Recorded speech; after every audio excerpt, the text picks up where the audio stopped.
За баярлалаа. За маш чухал асуудал аж үйлдвэржилтийн байнгаараа ярилцж байна. Тэгэхээр оюутлогоог дагсан нэлээд том одоо хүртэл яг шийдэгдээгүй асуудлуудын нэг бол яалтчгүй онч бай. Тэгэхээр яг өнөөдөр бидний энэ хилцүүлгээс юу ойлгомжтой гэх юм бол оюу толгой дээр байгаа мэдээллийн тэнцвэргүй байдал. Энэ дээр магадгүй бид нэр 3-4 удаа одоо нэг хуралдахдаа бараг 5 цаг хуралдаа чинь мэдээлэл бүгдийг шингээж чадахгүй. Маш их мэдээлэл. Тэгээ сая мөнх толгой гишүүнч гэсэн асууж байна л да. Энэ арбитрийн шийдвэр нь 24 оны 12 сарын 19-нд буюу 4 сарын өмнө гарсан те. Тэгээ яг тэрний гараал яг сарын дараа эдийн засгийн байнгын орон дээр би тэргүүн шадар сайтаас асууж ирсэн. Тэр үед бол ямар мэдээлэл байгаагүй шүү. Тэгэхээр энэ арбитрийн шийдвэр биднэрт цаг хугацааны хувьд яарвчлах зайлшгүй шаардлага үүсгэсэн байхгүй. Яг тэгэхээр яг түрүүн сайд тайлбарлаа л да. Энэ нэг 2 гэрээ байгаа юм. Энэ гэрээ бол бүр эн чинь Rio Tinto Монголд орж ирэхээс өмнө бүр 2004 онд одоо Ivanhoe Mines одоо Ontre Gold гэдэг 2 компани хоорондоо одоо 2 гэрээ хийсэн байдаг байхгүй. Хамтын ажиллагааны гэрээ тэгээд ашиг хуваагч гэж бас хэлэхгүй л дээ. Хувь нийлүүлэх болон ашиг хуваах гэрээ гэхгүй. Equity participation гэж бас байгаа. За энэ 2 гэрээг байгуулчаад алавжуулахгүй явсаар байгаад 20 жил болсон байна. Дөнгөж сая арбитрийн шүүхэн шийдвэр гараад Ontre дээр байгаа одоо вебсайтн дээр байгаа мэдээлэлээр бол дөнгөж 2 сард энэ албажсан байна. Албажингууд тэгэхээр Монголын тал эндээс хоцрох гэдэг гэсэн үг л дээ. Нөгөө учраа олцоод байдаг. Гэтэл Монголын талын эрх ашиг, Монголын талын 34 ч юм уу амнат юу вэ? Тэр яах вэ гэдэг асуудал үлдчихэд байна. Тэгээд Туван сайд маш одоо миний яг асуугдсан гол нэг юм зүйлийг хариултыг маш тодорхой гэвчлээ. Гэтэ энэ дээр бүгдээрээ зогсон шүү дээ. Энэ бол 2009 оны 10 сарын 6-нд байгуулагдсан хөрөнгө оруулалтын гэрээнд тооцогдохгүй. Тэр гэрээг хийх үед энэ огт яригдаагүй тэр гэрээн дээр Онтротой холбоотой ямар ч заалт байхгүй. За тэгэхээр энийг ойлгомжтой. За бас 20-с 30 гэж энэ 20% гэж ярьдаг чинь бас буруу шүү. Энэ юу юм? 560 метрээс дээш олдсон одоо тэр хөдөрт 30%, доош олдсонд нь 20% гэж байгаа юм.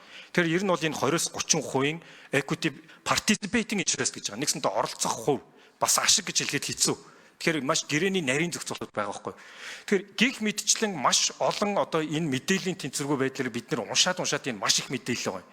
Тэгэхээр энэний шийдлийг нь та юу гэж харж байна вэ? Энэний шийдлийг юу гэж харж байна вэ гэхээр одоо Rio Tinto 2022 онд худалдаж авах болсон Turquoise Hill гэдэг олон нийтийн компани ядаж мэдээлэл нь олон нийтэд байсан байхгүй. Ягаад гэвэл Канада, Америкийн хөрөнгөний биржээр гарсан. Одоо хаалттай болсон. Энэний тэнцвэргүй байдлыг гаргаж арай жоохон засахын тулд Монголын хөрөнгөний бирж дээр ойдлогын хувьцааг гаргаж болохгүй юм сайд. Энэ дээр шууд танаас одоо за Туван сайд хариулъя. 3 номерын микрофонд. За тэгээд тийм нарийн асуудал зөндөө байгаа. Миний ч ойлгоогүй асуудал зөндөө байгаа. Одоо нуулгүй хэлье. Нэлээд төвөгтэй асуудал байгаа. За тэгэхээр ерөнхий ойлголт нь бол мэдээж энийг ашиглах ёстой. Энэ боломжтой хугацаан дээр бид нар ялангуяа алтны үн, зэсийн үн, энэ ордод байгаа ашигт малтомлуудын үн өндөр байгаа үед бол бас бид нар ашиглах юм бол Монгол улсын монголчуудын хүртэх хувь одоо хүртэх хугацаа наашлах ийм одоо зүйл байгаа гэдгийг бас хэлье. За дээрэс нь тэр эн чинь лицензээр яг ингээд хуваагдаж байгаа. За мэдээж ингээд ашиглалтанд ороод олборлолт хийгдээд яваад ирэхээр одоо ямар хуваар байдгийн тэр метр бол одоо ер нь ихэнх нь миний ойлгож байгаа бол 560-аас бүгдээрээ энэ одоо орд бол доор байгаа. Өөрөөр хэлбэл өдрийн бит нь бол доор байгаа учраас энэ 20% гэдэг юм яригдах бах. За 20% ч бай, 80% ч бай, нийлээд 100% ч бай. Ерөөсөө яригдах асуудал бол бидний анхны хөрөнгө оруулалтын гэрээндээ ярьсан 34% л асуудал гэхгүй. Тэгэхээр энэ 34% бид нар бол одоо өгөхгүй гээгүй нөгөө Ontre компани зүгээс бас бид нар энийг өөрийнхөө авах хэсгээсээ өөрөөр хэлбэл эн чинь оюутлагын ашиглаж байгаа лицензтэй талбай доторх юм яригдаагүй шүү дээ. Гадна дахиад гараад Ontreгийн одоо хөдрийн 80-20 яригдаж байгаа байхгүй. Тэгэхээр оюутлагад ногдож байгаа 80%-ийн 34% бол авах. Үлдснээ бид нар 2 зам байгаа. 34% аавна гэдгээр үндсэн хөрөнгө оруулалтын гэрээ шиг явах юм уу? Эсвэл энийг амнатаар орлуулах байдлаар тооцоод явбал бид нар тусдаа тэндээс одоо орлого олоод явах юм боломж бас харагдаж байгаа. Тэгэхээр энийг шийдэх одоо эцсийн шийдвэр бол улсын хурлын гишүүдэд байгаа гэдэг. За Батнайрамд гишүүн тодруулах уу? За Батнайрамд гишүүн тодруулнаа.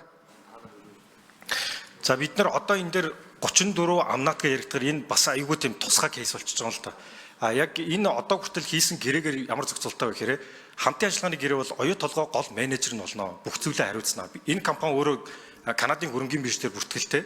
Тэнд ямар ч хүн байхгүй шүү дээ. Зүгээр хоосон шахуу компани байхгүй. Зүгээр л хувь эзэмшдэг. Хувь эзэмшлэрээ дараа нь орлого болно. Тэгэхээр яг ийм учраас одоо биднэрт оюу толгой дээр гэж нөгөө зардал хянах гэдэг асуудал чинь онтрэ дээр тусдаа байна гэж байхгүй байхгүй. За тийм болохоор энэ дээр хувь байх уу амнаат байх уу гэдгээ бүр ондоо утгаар авч үзэх хэрэгтэй гэсэн үг нэгдүгээрт. Хоёрдугаарт энэ оюу толгойн асуудал дуусахгүй. Энийг оюу толгойг Монголын талаасаа Монголын хөрөнгөний биржээр хувьцааг нь гаргаад нээлттэй компани болгох хэрэгтэй.